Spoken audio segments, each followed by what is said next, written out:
So when I do this, I always treat the alphabet. So BBL, as Dr. Campos said, it has this anti-aging, this magic anti-aging effect.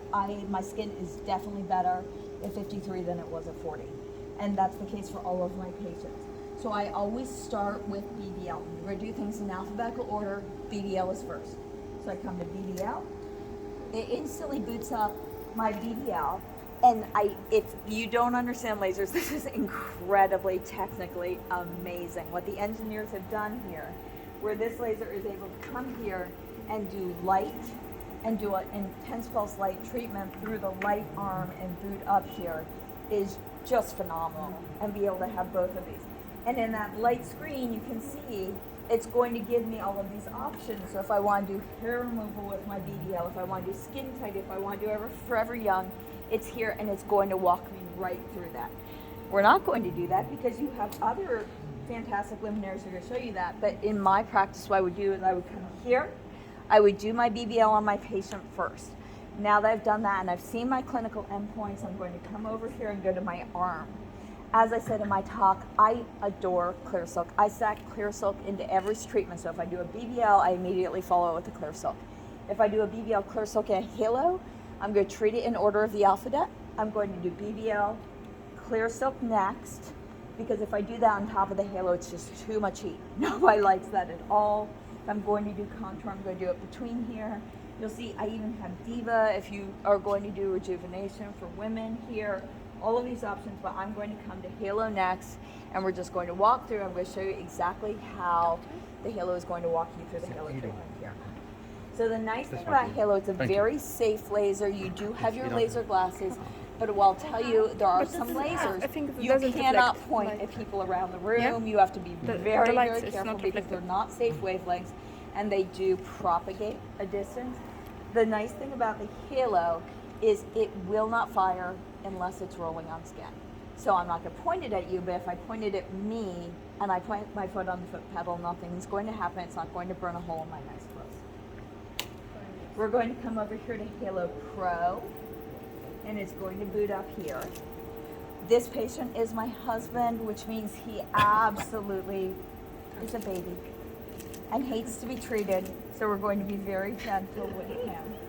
He's already had half of his face treated in the last treatment. So what you'll see here, it's got face, neck, chest, and you can actually stack these. So say it's a patient where I've treated a couple times, their skin's pretty even, I want to give a little tiny bit more love to the perioral area, I can do face and mouth, or just face, or I can say I'm going to do face and then I'm going to do neck and chest and hands. And a lot of my patients do that.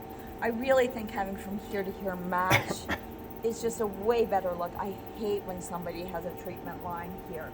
The nice thing about Halo is because the wavelengths do not affect hair, is I actually have treated his scalp before. If you have male patients who maybe have 18 hairs left on their head and the rest of it is sun damage and white spots from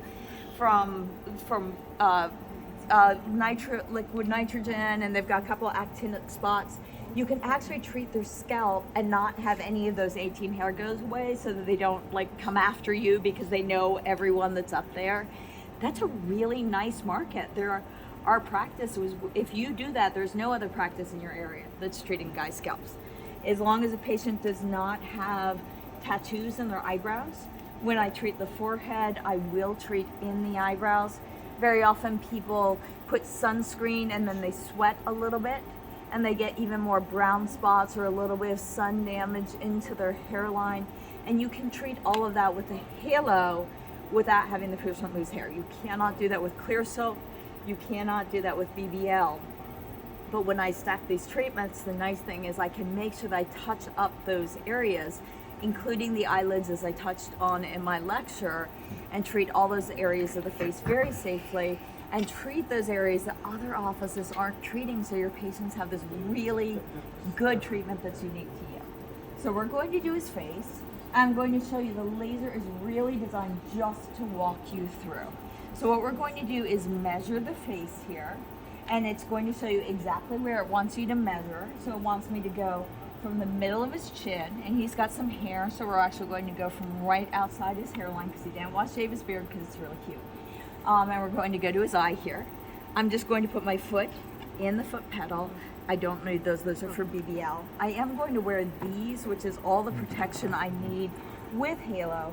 With other lasers, that is not the case. I'm going to measure right now, sweetie. Thank you for the help. Okay, so I'm going to start right next to his nose, and I'm just going to come right out here. Excuse me, actually, sorry, I wasn't paying attention, so I'm going to zero that out. You see I made a mistake. No big deal. All I did was tap the foot pedal and made it 0 because he was distracting me. So I'm going to start right here by the corner of his mouth. I'm going to measure right up to the side of his eye. Okay, so now we're going to do the width. And again, it's going to tell me exactly what to do. It wants me to go from the nose to the side of his ear, so I'm actually going to come to the side of his hair here. I'm going to press the foot pedal, just roll right there. It measured that, so now it's measured that. This is the area it's decided on, and I'm going to click save there. Help! Did we get the foot pedal? Did we get the power kicked out? Hi, help please. Ablative dot and non-ablative dot into the exact same treatment So zone. it's always all the program is contain ablate and non-ablate. Yes. Now, if you were to choose and you said, I really don't want to ablate on this patient, I only want to do non-ablative, then you can go into what they call Halo, not the Halo Pro, but just Halo, and you can choose to do 1470 only. Okay. Most of the people I know just never do it that way. The 2940 tends to be synergistic. It amplifies the result. People actually heal faster when you give them that little bit of 2940 and they get a better result. So most people don't. But if you want to go non-ablative only, you can. And if you want to do non-ablative and ablative, that's the way most people do it, and both fire at the same time. For me, what happens is the non-ablative at the very top heals right up, and within a day they can be putting on treatment creams, they can put on a foundation, they can go right out, and it gives it so that they're actually back out in public way faster than if you do ablative only. So that's one of the nice things about it. You get more of a non-ablative type healing, but you get a little bit more of an ablative result. Some other details where they're booting out, there's some things that are really unique and cool about this laser. So when I was doing for Fractional, I used to have an assistant sitting here, and one person was holding the Zimmer, another person was holding the smoke evacuator here. We've got like 3 hands and a face, and we're all bumping each other. The nice thing about this, it actually has the cooling goes right in one side, and you'll see it's hooked up to the Zimmer. The smoke evacuator goes right out the other side. Nice. It's right there on the skin. It's super Cooling efficient. by what? Air or contact? No, actually, so what we have is a Zimmer over there. Zimmer. No, without the Zimmer. There is cooling here, right? The cooling is from the Zimmer. Zimmer. And this is an actual individual treatment tip, and what you'll see is because there is ablation, you'll actually see dead skin in here when you take it off. So this is an individual for hygiene. This is unique to the patient. At the end of the treatment, I'm going to throw this in the trash, and then this is all completely integrated, and I just wipe it down. There's no place where patient tissue is going into the laser itself. All of this is disposable and comes right off. So we're going to go right back up, and we're going to measure again. I should just at this point know what his, so anyway. That's what I thought you might know his numbers. I do. So anyway, for his cheek, 40. watch this. It was 41. Thank you. 41, save. Some more.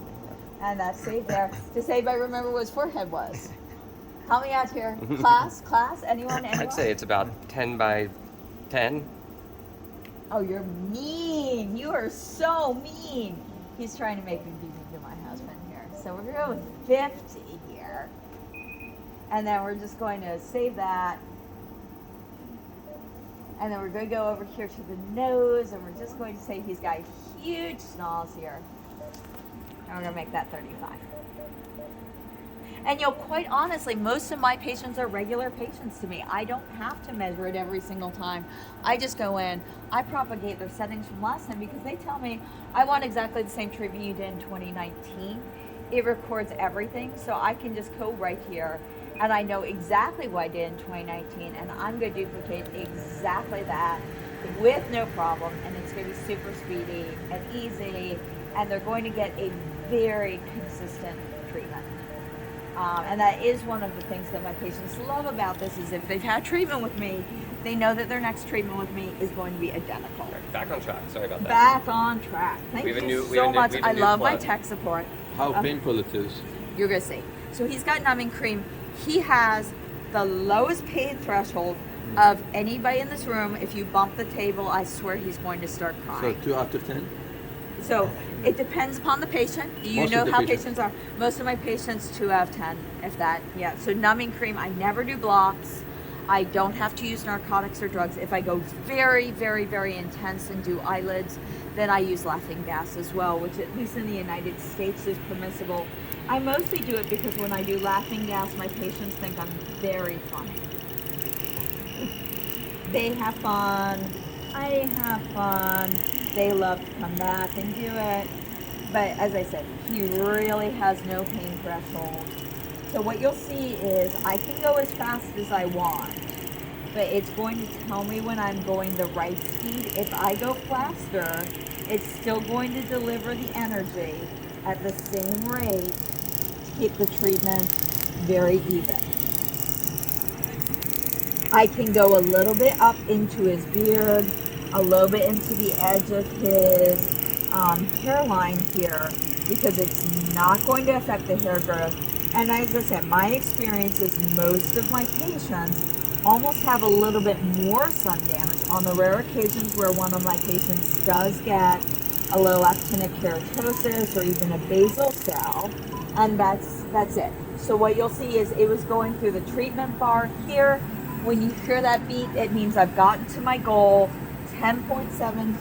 Hold on with that area. And usually what I'll do is there's actually a cool towel on ice over there, and we'll just go right there and I'll put that on the areas I've already treated and let it start to cool down. And when you've got cool on one area, the patient's even more comfortable. Yes. That is a nice. I can't hear you. Yes, so it's going to tell you, so it's measuring every single solitary time you hear that dot and it's ablating. The laser is keeping track of every single dot you put in the face, cheek, and it knows that this cheek is this size. So if I decide I want to do 10%, this little toolbar, and I'll show you when we're doing the forehead, is just going to be keeping track as I go along, and it's going to tell me when I put in the number of joules. So I'm not counting passes. I can just sit here and chatter away with the patient. It is keeping track for me. Adjust, you increase the percentage of passes to 1.5%. This one, the 2.5. So this is Yes. the number, this is the amount of energy I'm putting in per pass. So let's say he was a very, very dark phototype, and I want to keep the heat in a particular pass very slow and gentle. I could go down and go slower, and I could space out the passes a little, but that's fairly uncommon that I need to do this. I generally do work right around here where the laser lets me, where it's delivering this amount of energy every time I do a pass, and then it's measuring it for me, and it's going to tell me when I put the right amount of energy in for that area of the face. Is that, I'm not sure if I'm answering your question. Is that what you wanted to hear? Oh, good. What's the maximum you can go? There is no max, right?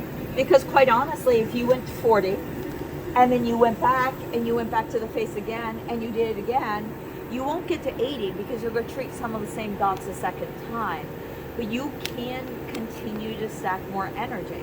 So if I did the whole face and I did 40%, say it was somebody pale and older like me with wrinkles around their mouth and they're haggard, I could do me, and then I could say I did 40%, but I want to do another 20% around my mouth. I could go back to that perioral screen, and then I could do that, and I could stack that on top.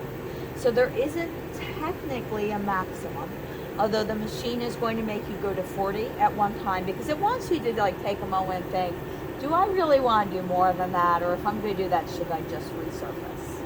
But there isn't technically a maximum that you could do. It's very flexible. It really does allow you to do very light treatments that are very palatable for your patients and let you develop a relationship and let them do easy treatments that are very safe. But as you become more experienced, you can do very, very intense treatments with Halo. I have done treatments on this poor gentleman because he's my regular victim and guinea pig. And I have done treatments where essentially his entire nose fell off. So we're not going to do that to him today because he's been in the sun, but I have done that to him. So anyway, let's take it. We're out of standby. I'm going to carry on with this for him. We can kind of talk as I treat because I don't want him. And I'm just going to put a little bit of cool. And this is the place where the arc of his head is a little bit. I would, if I could lift the bed up just a bit, I would love to do that. You want me to? Yeah, if you can elevate, just because his head is tipped down enough, or I could He's even on it. put my hand under. There we go. It was perfect for his cheek, but if I'm trying to get up into his hairline, this is a little easier angle for me. And you'll see how the roller just kind of like, it's just so natural to have the arc of your hand just kind of roll with it. And if somebody's a fairer skin type, you can go back and forth. But what you don't want to do is go back and forth on the same amount of skin. Because just like any fractional, if you repeatedly treat the same area, and what I'm getting here is, I hear it now. I know, I really didn't like that. Don't want to rob him of any energy, though. I know, but I was starting to get a little dusty in there. Menu, come on, treatment. I just blew it. Sorry. Thank you. Are you the one whistling for me there, Hyam? I didn't even realize I was whistling. Thank you. Very absent-minded. Thank you for the feedback. Yeah, I'm just going to get a little bit more energy in the side of the forehead to make it match up.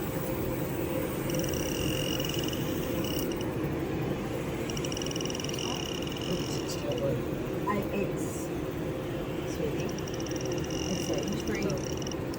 And that's because we don't have the 2940 on. So both of us are listening to it and we hear the 2940 is not going.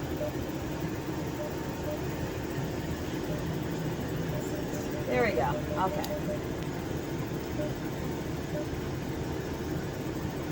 Okay. We're back. There we go. So that sound of the pop, you had asked about 1470 only and non-ablative versus ablative. Both my husband and I heard as I was trying to roll there, it's like, we know there's no 2940 on there because we're not hearing that pop, pop, pop, pop, pop with the ablative. So as you saw, I was rolling. I was doing non-ablative treatment, but what I'm doing right now is I'm making little tiny holes that are both ablative and non-ablative. And obvious with him, there's not quite as clear of a demarcation. We're just about done with your treatment here, sweetie. Between his forehead and scalp, so it's a rather bigger surface area. You'll see with some of your patients, they'll have very, very, very small foreheads. And the nice thing is it's going to let you measure the individual person's face. It's going to let you make the treatment exactly for that. And that's his full area there. And then finally, I was going to just do his nose really quickly. Do we have enough time for that? You're Okay. good on. Perfect. Okay. So anytime when you pass the hairline, it doesn't affect the hair root? No, it doesn't. Okay. And as I said, that's one of the things I really do love about it. And let's go back and when we lost the power, we lost the nose there. So we're just going to go right back to that. I'm going to tap on the nose. We know that that's 35, so I'm just going to make it 30. Oops. Clear nose.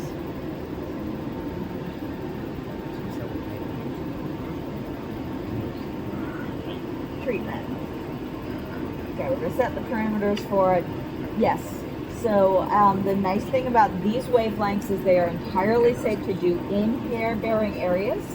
They're safe to do over eyelids, as I talked about in the webinar. I do have eye shields, which I can show you. You never treat eyelids or over the globe unless you put in an internal shield. But quite honestly, putting in internal shields is just the easiest. It is, once you've done it, once or twice, you're like, I can't believe anybody's ever worried about doing this. Now, just get his nose here. This is an area where, depending upon the person's nose and the anatomy of it, sometimes it's a little hard to get in, and you might want to make the treatment width area a little bit, the scan width. So this is a 15 millimeter, but I could make it just be 7 off the left or 7 off the right. I can make it just be 4 off the left or 4 off the right if I'm looking for a more precise little treatment area. These are not my personal favorite eye fields. But it's amazing how in your own office, in your own practice, each person, you know, like these little tiny details, you figure out, I love my eye fields this way, I love my setup this way, so I apologize, it's always a little detail of being off doing things, and please know with the whole treatment the moment until I'm done here, we just about done. And then he's going to get his gold. Thank you. You know, one of the things when you're working, no, thank you, please, with a stamped pattern. So like if you're working with for fractional or TRL,